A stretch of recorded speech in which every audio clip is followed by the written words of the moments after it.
விஜய் அவர்கள் ஆட்சி அமைக்க முடியுமா முடியாதா? ஆட்சி அமைக்க முடியும், வேண்டிய பெரும்பான்மையை அவர் பெற்றார்.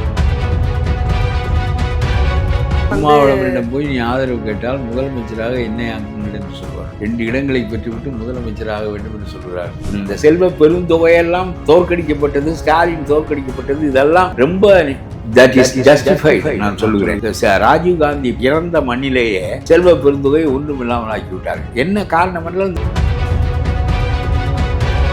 கம்யூனிஸ்ட் வந்தால் உள்துறை அமைச்சை தா, நிதி அமைச்சை தா, அப்புறம் பிடபிள்யூ டிபார்ட்மெண்ட்டை தா, ஆதரவு கொடுப்பதென்றால் கொடுத்து தொலை. இந்த சிபிஎம் சிபிஐ வாழ்நாளில் நீங்கள் மந்திரிகளாக ஆக முடியாது, திமுகவிலிருந்தோ எதிலிருந்தோ ஆக முடியாது. ஆவதற்கு ஒரு வாய்ப்பு வந்திருக்கிறது.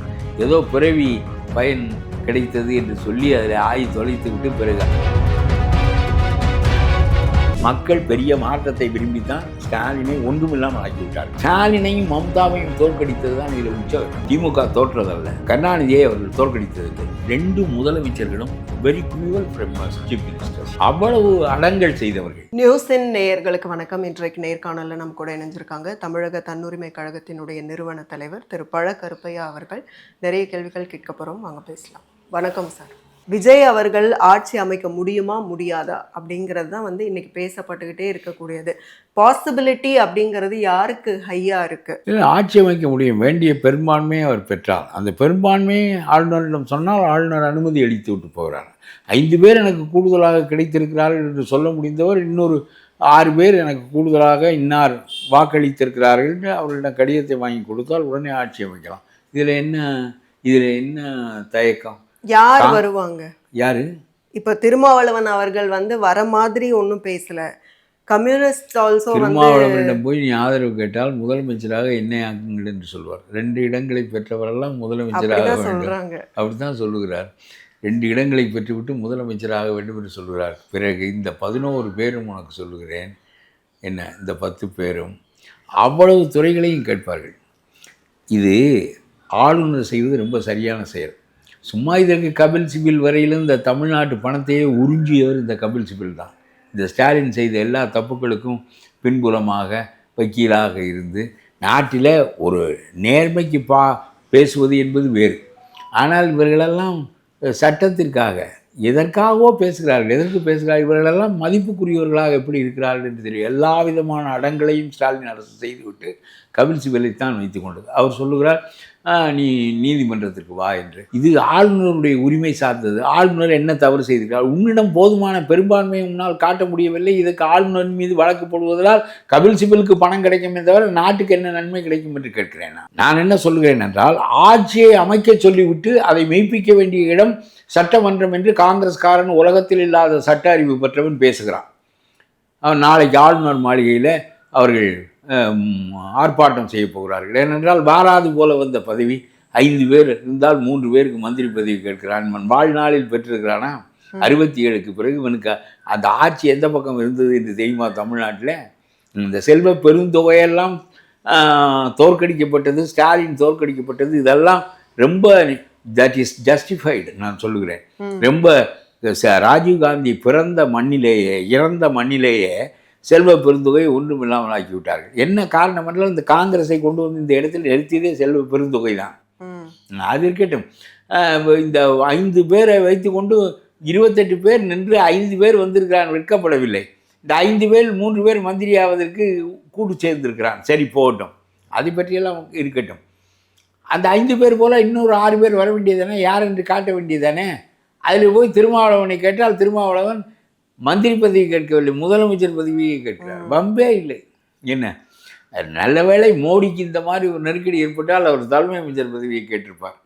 ரொம்ப அதாவது வேங்கை வயலில் உள்ள மக்கள் நாரி போன போது தன்னுடைய மக்களுக்கு இப்படி ஒரு நிலைமை, சுதந்திரம் அடைந்து 75 ஆண்டுகளுக்கு பிறகு 2000 ஆண்டு தாழ்த்தப்பட்ட மக்களுடைய வரலாற்றிலேயே குடிநீர் எடுக்காதே என்று சொல்லியிருக்கிறான், வீதியில் நடக்காதே என்று சொல்லியிருக்கிறான். இந்த கொடுமைகளை எதிர்த்து நம்முடைய தலைவர்கள் போராடி அந்த சமநிலையை அவர்களுக்கு ஏற்படுத்தினார்கள். குடிநீரில் மலங்கலக்கின்ற கொடுமையை இந்திய கொடுமைகளில் 2000 ஆண்டு கொடுமைகளில் இதுபோல் ஒன்று நடந்ததில்லை. அதற்கு பேச வேண்டியதை விட்டு முதலமைச்சராக 2 பேரை வைத்துக்கொண்டு ஒரு முதலமைச்சராக வேண்டும். ஆக இந்த ஒவ்வொருத்தனும் என்ன பதவி கேட்பான் தெரியுமா? உள்துறை அமைச்சர் எனக்கு தான் என்று கேட்பான். கம்யூனிஸ்ட் வந்தால் உள்துறை அமைச்சை தா, நிதியமைச்சை தா, அப்புறம் பிடபிள்யூ டிபார்ட்மெண்ட்டை தா, என்ன இதெல்லாம் வலுவான கடைசியிலே எந்த மந்திரி பதவி இவர்களுக்கு கிடைக்கும் என்றால் இந்த கூட்டுறவு பண்டகசாலைக்குள்ள மந்திரி தான் இருக்கிறார்கள். இந்த மந்திரி பதவியை தான் விஜய் கட்சியினவை அந்த அளவுக்கு நெருக்கடி கொடுப்பார்கள். முன்ன பலம் இல்லை, அவனை சார்ந்து நீ நிற்கின்ற போது அவனுடைய மூளையை உருங்கி விட்டு தான் விடுவான். இப்பொழுதே அவனை கூப்பிட்டு இங்கே வா, உன்னுடைய தகுதிக்கு ஒரு ஆள் இருக்கிறவன் ஒரு ஆள் மந்திரி பதவி கேட்கிறான், 5 பேர் இருக்கிறவன் 3 பேர் கேட்கிறான், 2 பேர் இருக்கிறவன் 2 பேர் கேட்கிறான். இந்த நிலைமைகளெல்லாம் இப்பொழுதே பேசிக்கொண்டு போனால் அது ஒரு மாதிரியாக இருக்கும். அது இல்லாவிட்டால் இவர் முதலமைச்சராக ஆக்கப்பட்டு மெய்ப்பிக்கப்படுகின்ற இடம் வரையிலும் 1 மாதம் காத்திருந்தால் நம்முடைய தயவு இல்லாவிட்டால் இவருடைய மந்திரி சபை நிலைக்காது என்று சொல்லி ஒவ்வொருவனும் எங்களுக்கு தந்தது போக மிச்சத்தை நீ வைத்துக்கொள் என்று சொல்லுவான். தெரியாதா இவர்களுடைய யோக்கியதை? இப்பொழுதே திருமாவளவன் முதலமைச்சராக என்னை ஆக்குங்கள் என்று சொல்லுகிறார். அம்பேத்கர் கூட என்னை பிரதம மந்திரியாக ஆக்குங்கள் என்று சொல்லவில்லை. தகுதியுடையவர், நாடாளுகின்ற ஆற்றலுடையவர், அந்த மக்களுக்காகவே பிறப்படுத்தவர். ஆனால் ரொம்ப மிகையாக இருக்கிறது, வெட்கம். அதாவது தன்னுடைய பேச்சு ஒரு நாணத்தை ஏற்படுத்துகிறது என்ற எண்ணமே அவர்களுக்கு இல்லை. என்ன வேண்டுமானாலும் பேசுகிறார்கள். வெக்கம் கேட்டவன் ராஜாவிலும் மேலே என்று ஒரு பழமொழி இருக்கிறது. அந்த மாதிரி பேசுகிறார்கள். நான் கேட்கிறேன், ஆளுநர் செய்ததில் என்ன தப்பு? ஆளுநர் 5 பேருடைய ஆதரவு உனக்கு இருப்பதாக காட்டினாய், இன்னொரு 6 பேருடைய ஆதரவு யார் என்று காட்டு. நாளைக்கே உன்னை முதலமைச்சருக்கு நியமனம் செய்கிறேன், நாளை மறுநாள் நீ பதவி ஏற்றுக்கொள் என்று சொல்லுகிறார். அதில் என்ன பெரிய பிழை இருக்கிறது? அதெல்லாம் சொல்லக்கூடாது. முதலமைச்சராக ஆக்கிவிடு, பிறகு அவர் சட்டமன்றத்திலே மெய்ப்பிப்பார் தன்னுடைய பெரும்பான்மையை. அதுக்கு உன்னைத்தான் ஆக்க வேண்டும் என்று என்ன கட்டாயம்? திருமாவளவனையும் கூட முதலமைச்சராக ஆக்கிவிட்டு சட்டசபையில் மெய்ப்பி என்று சொன்னால் மெய்ப்பிக்க முடியாவிட்டால் வீட்டுக்கு போகிறார். 1 மாதம் மந்திரியாக இருந்தது, முதலமைச்சராக இருந்தது மிச்சம். நான் சொல்வது புரிகிறதா? அப்படி ஒரு நிலைமையை விஜய் விரும்புவது போல கவர்னர் செய்தால் குதிரை பேரம் நடக்கும். நாங்கள் அரசு அமைத்து விட்டோம், ஆகவே நீங்கள் ஆதரவு தாருங்கள். உனக்கு என்ன வேண்டும்? 10 கோடி வேண்டுமா, 50 கோடி வேண்டுமா, வாங்கிக்கொள். ஆனால் எனக்கு ஆதரவு கொடு. உனக்கு என்ன வேண்டும்? உள்துறை அமைச்சர் பதவி வேண்டுமா, தருகிறேன், வாங்கிக்கொள், எனக்கு ஆதரவு கொடு. இத்தகைய குதிரை பேரங்கள் தன்னால் கழுத்தை நெரித்து விடுவார். ஆகவே முதலமைச்சராக ஆக்கிவிட்டு மெய்ப்பி என்று சொன்னால் 2 உரிமையும் அவருக்கு இருக்கிறது. ஆனால் இத்தகைய நிலையை மேற்கொண்டால் அவர்களுடைய பேரங்கள் கடுமையாக இருக்கும். உனக்கு ஆதரவு கொடுக்கின்றவர்களுடைய பேரங்கள் கடுமையாக இருக்கும். பிறகு அவன் ஒத்து வரவில்லை என்றால் நீ வீட்டுக்கு போக வேண்டும். இது எதுக்கு வெட்டி வேலை 1 மாதம்? அது உன்னைத்தான் ஆக்க வேண்டும் என்ற என்ன கட்டாயம்? திருமாவளவனை முதலமைச்சராக நியமனம் செய்துவிட்டு சட்டமன்றத்தில் மெய்ப்பித்துக்கொள் என்று சொல்ல வேண்டியதானே? அப்புறம் மெய்ப்பிக்க முடியவில்லை என்று ஒரு வீட்டுக்கு போக வேண்டியதானே? 1 மாதம் வரையிலும் தடபுடலாக வாழ்ந்தது மிச்சம்.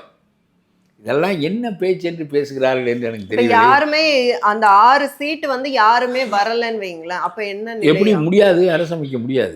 பெரும்பான்மை ஒரு ஆளாவது கூடுதலாக இல்லாவற்றால் அரசமைக்க முடியாது. ஒரு ஆளை கூடுதலாக வைத்துக்கொண்டு அரசமைப்பது எத்தனை நாளைக்கு அந்த அரசு நிற்கும் என்று தெரியாது. அவன் என்ன செய்வான்? இந்த ஒரு ஆள் கூடுதலாக இருக்கிறவன் 5 பேருக்கு 3 பேர் மந்திரியாக ஆகிவிடுவான். இன்னும் 2 பேருக்கு மந்திரி பதவி கிடைக்காது. அவன் என்ன செய்வான்? இன்றைக்கு ஒரு முக்கியமான தீர்மானம் வருகிறது, நிதி தீர்மானமோ பிற தீர்மானங்களோ வருகின்றன என்ற நிலையில் அவனுக்கு இருந்து சொல்லுவான், எனக்கு வகுத்தாலை பிடுங்கி கொண்டு போகிறது, என்னால் வர முடியாது, அதனால் பார்த்து கொள்ளுங்கள். ஒரு ஆள் இல்லாவிட்டாலும் தீர்மானம் நிறைவேறாது. ஏனென்றால் எதிர்க்கட்சிகள் 2 வலுவானவை. அப்படி தீர்மானம் நிறைவேற்ற வேண்டும் என்றால் அவன் சொல்லுவான், எனக்கு வகுத்தாலை போகுது, மருத்துவ செலவு ஒரு 10 கோடி ஆகும் என்று சொல்லுகிறார்கள், அதனாலே நீங்கள் ஒரு 7-8 கோடியாக தந்தால் தான் நான் இன்றைக்கு சட்டமன்றத்துக்கு வர முடியும் என்று சொல்லுவோம். இல்லாவிட்டால் தீர்மானம் நிறைவேறாது. தீர்மானம் நிறைவேற்றாவிட்டால் அரசு வீட்டுக்கு போக வேண்டியதான். அரசு என்றைக்கு அரசின் தீர்மானங்கள் தோக்குகின்றனவோ அன்று அவருடைய பெரும்பான்மை போய்விட்டது என்பதாக பொருள்.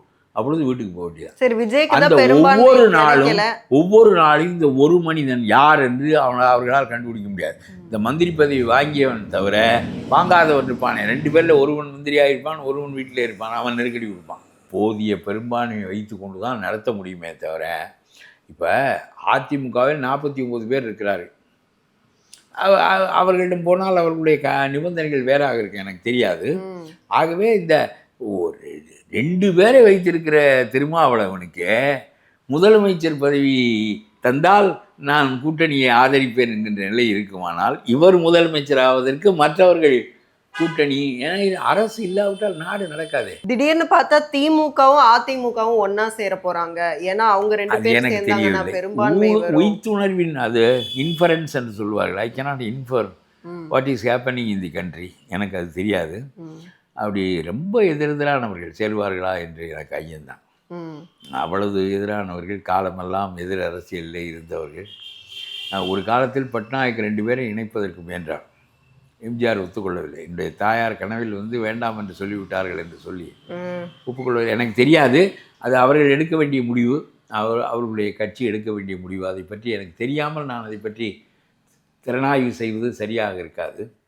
அது ஒரு பக்கம் இருக்கட்டும். இந்த சும்மா வெறுமனே ஒரு ஏதோ பெரிய குற்றம் செய்து விட்டது போல ஆளுநர் இவருடைய உரிமையை தட்டி பறிப்பது போல, எப்பொழுது ஒவ்வொருவனும் வேண்டியதையெல்லாம் நீங்கள் வழங்காவிட்டால் உரிமைகள் தட்டி பறிக்கப்படுகின்றன என்று பேசுவதற்கு கபில் சிபல்களும் இருப்பார்கள், இந்த காங்கிரஸ்காரனும் இருப்பான், திருமாவளவன் போன்றவர்கள் இருப்பார்கள். இவர் நான் சொல்கிறேன், நீ ஆதரவு கொடுப்பதென்றால் கொடுத்து தொலை. இந்த சிபிஎம் சிபிஐ வாழ்நாளில் நீங்கள் மந்திரிகளாக ஆக முடியாது. திமுகவில் இருந்தோ எதிலிருந்தோ ஆக முடியாது. ஆவதற்கு ஒரு வாய்ப்பு வந்திருக்குது. ஏதோ பிறவி பயன் கிடைத்தது என்று சொல்லி அதில் ஆய் தொலைத்து விட்டு பிறகு அமைதியாக ஒரு பெரிய நம்பூதிரி பாட் போன்ற பெரிய சிந்தனையாளர்களால் உருவாக்கப்பட்டு வளர்க்கப்பட்ட ஒரு இயக்கம், மார்க்ஸ் போன்ற ஒரு மனித குலத்தின் நிகரற்ற சிந்தனையாளனால் அவனுடைய கொள்கையால் உருவாக்கப்பட்ட இயக்கம் தடுமாறுவதை பாருங்கள். இன்றைக்கு இருக்கிற தலைமைகளின் தன்மையை பாருங்கள். சேவகம் செய்தார்கள் திமுகவுக்கு, அவன் பணம் கொடுத்தான், அப்போ இடம் கொடுத்தான் தேர்தலில் நிற்பதற்கு, எல்லாம் எம்பி ஆக முடிந்தது, இதுவாக முடிந்தது. இல்லாவிட்டால் உண்டம் இருக்கிற 1% ஓட்டுக்கு ஒன்றும் ஆக முடியாது. 1% ஓட்டு தான் வைத்திருக்கிறார்கள். என்ன அதற்கு ஒன்றும் ஆக முடியாது. ஆனீர்கள், சரி. இப்போ என்ன உனக்கு விஜய ஆட்சி அலையுங்கள் என்றால் நீ சொல்லு, நாங்களெல்லாம் ஆதரவு கொடுக்குறோம் என்று சொல்லிவிட்டால் அவர் அழைத்து விட்டு போகிறார். அதை விட்டு அவரை அலை என்றால் அப்பொழுதுதான் அவனுடைய கழுத்தை பிடிக்கலாம் என்று உங்களுக்கு தெரியும். கடைசியாக உள்துறை அமைச்சராக சிபிஎம் கேட்கிறது, கொடுத்தால்தான் அது ஆதரவு தெரிவிக்கும். கேட்கலாம்ல, குதிரை பேரம் தான் நடக்கும். முதலிலேயே அரசு அமைக்க சொல்லி ஆளுநர் சொல்லிவிட்டால் குதிரை பேரம் உச்ச அளவுக்கு நடக்கும். நீ உங்களுடைய ஆதரவை தெரிவி, நாளையே தெரிவி, 10 மணிக்கு தெரிவி, 11 மணிக்கு ஆளுநரிடம் போ, 12 மணிக்கு ஆட்சி அமைக்கின்ற உரிமையை கொடுப்பார், 1 மணிக்கு ஆட்சி அமைத்து போய் அமர். இதெல்லாம் இந்த கேவலம் பாருங்கள், இந்த சினிமா நடிகர்களுக்கே உள்ள தன்மை இதெல்லாம். அதாவது இந்த டிஜிபி, இந்த நம்ம சீஃப் செக்ரட்டரி ரெண்டும் ஒரு யூஸ்லெஸ் பர்சன்ஸ். எனக்கு அவர்கள் யார் என்று தெரியாது. இவர் ஒரு ஒரு முக்காரக்க திட்டம் இடங்களை பெற்றவுடன் இவர் முதலமைச்சராகி விடுவார் என்று சொல்லி இந்த டிஜிபியும் இந்த சீஃப் செக்ரட்டரியும் சேர்ந்து முதலமைச்சருக்குள்ளே எல்லா பரிவாரங்களையும் அனுப்பி அவருக்கு வேண்டிய மரியாதைகளை எல்லாம் செய்து எல்லாம் செய்து விட்டார். கவர்னர் கேட்டார், அவர் முதலமைச்சர் ஆகிவிட்டாரா, முதலமைச்சருக்குரிய பாதுகாப்பு இத்தனையும் கொடுத்துருக்கிறீர்களே, இந்த பரிவாரங்களை எல்லாம் அனுப்பியிருக்கிறீர்களே, உங்களுக்கு யார் இதை தீர்மானிக்க வேண்டியது நானா நீங்களா என்று கேட்டார். கூப்பிட்டு வைத்து கேட்டார். வெக்கம் கெட்டவர்கள் இந்த அதிகாரிகள், நத்தி பிழைக்கிறவர்கள். அப்பொழுதுதான் திரும்ப நாம் டிஜிபியாக இருக்கலாம், சீஃப் செக்ரட்டரியாக இருக்கலாம். இல்லாவிட்டால் ஏதாவது ஒரு ஆகாத துறையில் பேனா மைக்கூடு வாங்குகிற துறையில் கொண்டு போய் போட்டால் வருத்தப்படுகிறானே ஒவ்வொரு ஐஏஎஸ் அதிகாரியும். அதிகாரமுள்ள துறையில் போட்டால் தானே பங்கு வைத்து கொள்ள முடியும் ஆட்சியாளனோடு. அதனாலே கவர்னர் கூப்பிட்டு கண்டித்திருக்கிறார். அவர் முதலமைச்சராக ஆகிவிட்டாரா, அவர் ஆவார் என்பதற்கான உறுதியை உங்களுக்கு யார் கொடுத்தது? எதற்காக நீங்களாக 2 பேரும் சேர்ந்து கொண்டு இந்த பாதுகாப்பை, இந்த பரிவாரங்களை எதற்காக அனுப்பினீர்கள் என்று கேட்டவுடன் இரவு 10 மணி 12 மணிக்கு மேல் விஜய் போய்கொண்டிருந்த போதே பரிவாரங்களை திரும்ப அனுப்பிவிட்டார்கள். பிறகு ஒத்தையாக விஜய் தான் வேணாம்னு சொல்லிட்டாரு. இந்த மாதிரி வெக்கக்கேடான பேச்செல்லாம் பேசலாமா? கவர்னர் சுண்டுன்னு சுண்டுகிறார். ஒரு டிஜிபியும் சீஃப் செக்ரட்டரியும் அவற்றை திரும்ப பெறுகிறார்கள். நாங்கள் தான் வேண்டாம் என்று சொல்லிவிட்டோம். முதலிலே வேண்டாம் என்று சொல்ல வேண்டியதானே? நான் முதலமைச்சர் ஆன பிறகு இதெல்லாம் செய்யலாம், இப்பொழுது என்ன அவசரம் என்று கேட்க வேண்டியதானே? எதற்கு 28 கார்கள் முன்னும் பின்னும் போக வேண்டும்? ஆகவே 2 கார் போனால் போதும், ஒரு ஜீப்பு போகட்டும், ஒரு முன்னால் சங்கூதி கொண்டு ஒரு வண்டி போகட்டும், போதும், காமராஜர் அப்படித்தான் போனார் என்று சொல்ல வேண்டியதானே? 3 நாட்களுக்கு எல்லா ஆரவாரங்களோடும் போய்விட்டு பாதியில் ராத்திரி 12 மணிக்கு திடீரென்று ஞாபகம் வந்ததான் அவருக்கு. உடனே இந்த பரிவாரங்களெல்லாம் வேண்டாம்னு சொல்லிவிட்டு ஆக வீட்டுக்கு இப்படி மரியாதையை பொய்மானம் பாராட்டுகின்ற நீங்கள் எப்படி நாடாளுவீர்கள் நான் கேட்கிறேன். வாய்ப்பு அதிகமா இருக்குன்ற இந்த பொய்மானம் இதை நான் கேட்பதை சொல்றேன். பொய்மானம் பாராட்டுகின்ற போக்கு என்ன போக்கு? அதிகாரிகள் தண்டனைக்கு கண்டிப்புக்கு உள்ளாகிறார்கள், ஆகவே அதை திரும்ப பெறுகிறார்கள். நாம் தேவையில்லாமல் பெறப்பட்ட பரிவாரங்கள் எல்லாம் திரும்புகின்றன. இதுதான் அதிகாரத்தின் போக்கு என்று நாம் புரிந்து கொள்ள வேண்டும். ஆகா, இன்னும் மெய்ப்பிக்கப்படாத நிலையில் முதலமைச்சராக ஆகக்கூடும் என்ற நிலையிலும் இத்தகைய நிலைகள் எல்லாம் நடக்கும் என்றால் ஒரு நாள் பதவியை இழந்து விட்டால் என்ன நடக்கும் என்று சிந்தித்து பார்ப்பதற்குரிய களம் அது. உங்களுக்கு அந்த மாதிரி பழக்கம் இல்லையே சிந்தித்து? உங்களுக்கு அந்த மாதிரி தன்னை ஒழுங்குபடுத்திக் கொள்ளுகின்ற தன்மை அது, ரெகுலேட்டிங் ஹிம்செல்ஃப், அது கிடையாது உங்களுக்கு. அதனால தான் இதுக்கு ஒரு பொய்மானம் பாராட்டி இதற்கு ஒரு பொய் அறிக்கை விடுவதற்கு ஒரு மனிதனை தயார் செய்து வைத்திருக்கிறீர்கள் கட்சி. அவன் விஜயே கேட்க விடுறான். முதல் நாளே கேட்க வேண்டியதானே, எதற்கு நீ எல்லாம் வருகிறாய், உன்னுடைய வேலையை பார், நான் முதலமைச்சரான பிறகு வரலாம், முதலமைச்சரான பிறகு கூட 28 வண்டிகள் முன்னும் பின்னும் போக வேண்டிய கட்டாயம் இல்லை என்று சொல்லலாம் அல்லவா?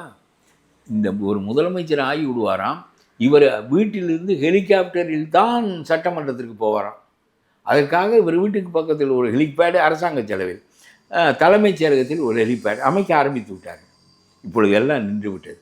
எங்கேயாவது ஒரு முதலமைச்சர் ஒரு ஊருக்குள் இவர் உனக்கு போக்குவரத்து நிறுத்தப்படுகிறது விறுவிறுன்னு போகலாம், இல்லாவிட்டால் வீட்டை பக்கத்தில் வைத்துக்கொள், கிரீன்வேஸ் ரோட்டில் வந்து இரு, நீ தனி விமானத்தில் போக வேண்டும் என்று சொல்லுகிறோம், கிரீன்வேஸ் ரோட்டில் வந்து இருப்பாயா என்று கேட்கிறேன். கிரீன்வேஸ் ரோட்டுக்கு வா, 15 நிமிடத்தில் போய்விடலாம் பீச் ரோடு வழியாக. இதற்கு ஹெலிகாப்டரில் இவர் அங்கிருந்து இங்கே போவாராம், அதற்கு ஹெலிகாப்டராம், அதற்கு செல்லவாம், காலையில் போவார், மத்தியானம் சாப்பிட வீட்டுக்கு போவார், ஓய்வெடுப்பார், சாயந்தரம் வருவார். என்ன ஆடம்பரங்கள்! இதில் நாங்களே சொன்னோம் என்று சொல்வதெல்லாம் வெட்டி பேச்சு. நான் சொல்லுகிறேன், மக்கள் பெரிய மாற்றத்தை விரும்பித்தான் ஸ்டாலினை ஒன்றுமில்லாமல் ஆக்கிவிட்டார்கள். ஸ்டாலினையும் மம்தாவையும் தோற்கடித்தது தான் இதில் உச்சகட்டம். நான் சொல்லுகிறேன், திமுக தோற்றதல்ல, கருணாநிதியை அவர்கள் தோற்கடித்ததில்லை. ஒரு முறை அவர் எப்படியோ விதமாக உருவாக்கி கொண்டு விட்டார் என்று சொல்லுவார்கள். என்றாலும் கூட அவரை போல் ஒருவர் சட்டமன்றத்தில் இருக்க வேண்டும் என்று மக்கள் விரும்பினார்கள். ஒரு தெளிவான அனுபவம் உள்ளவர். அப்ப இது வந்து சட்டமன்றத்துக்கே வந்து ஸ்டாலின் அவர்கள் வரவேண்டாம் என்று நினைத்து படுமோசமாக தோற்கடித்தார்கள். மம்தா பானர்ஜியையும் தோற்கடித்தார்கள். 2 முதலமைச்சர்களும் very cruel from chief ministers. ஆமாம், அவ்வளவு அடங்கல் செய்தவர்கள், அவ்வளவு அடங்கல். எங்கேயாவது ஒரு கிரிமினல் குற்றவாளியை, சிறையில் இருக்கிற குற்றவாளியை, அவனை மாண்புமிகு மந்திரியாக எந்த முதலமைச்சராக ஆக்கியிருக்கிறாரா? ஆனால் அவர் ஜெயிச்சிட்டாரே. அதுதான் நான் ஸ்டாலினை தோற்கடித்தார்கள், அதுதான் செய்தவனை தோற்கடித்தார்கள், அவரை விட்டு விட்டார்கள். அவரையும் சேர்த்து தோற்கடித்திருக்க வேண்டும். அவர் தான் 25,000 ரூபாய் வரையிலும் கொடுப்பதற்கு தயாராக இருந்தார். அடித்து வைத்திருக்கிற பணம் எல்லாம் இதெல்லாம் இந்த மார்ட்டின் லாட்டரி சீட்டு அடித்த மாதிரி தானே இவர்கள் நோட்டு வைத்திருக்கிறார்கள். அதனால் எதற்காக சொல்கிறேன் என்றால், எதற்கு இந்த அது இன்னமும் முதலமைச்சர் ஆகவில்லை, ஆவதற்கு முன்னாலேயே விமான ஹெலிகாப்டர் தளங்கள், ஹெலிகாப்டரில் பயணங்கள் குறித்த ஏற்பாடுகள், இதெல்லாம் எதற்கு? நம்ம பேசாமல் கிரீன்வேஸ் ரோட்டில் வந்து இரு, எளிமையாக இரு, உன்னுடைய வசதிகள் பெரிய என்றால் உன்னுடைய வசதிகளில் வாழ். அப்புறம் என்ன பண்ணுறது? எளிய மக்களுக்கு 20% மக்கள் இந்த நாட்டில் இரவு உணவு இல்லாமல் படுக்கப் போகிறார்கள். அவர்களை ஆள்வதற்கு நீ வந்திருக்கிறாய். எனக்கு அதுதான் பழக்கம், நான் பிறப்பிலேயே ஹெலிகாப்டரில் பிறந்தேன் என்றெல்லாம் சொல்லி கொண்டிருக்க முடியாது. இதெல்லாம் உனக்கு புரிய வேண்டும்.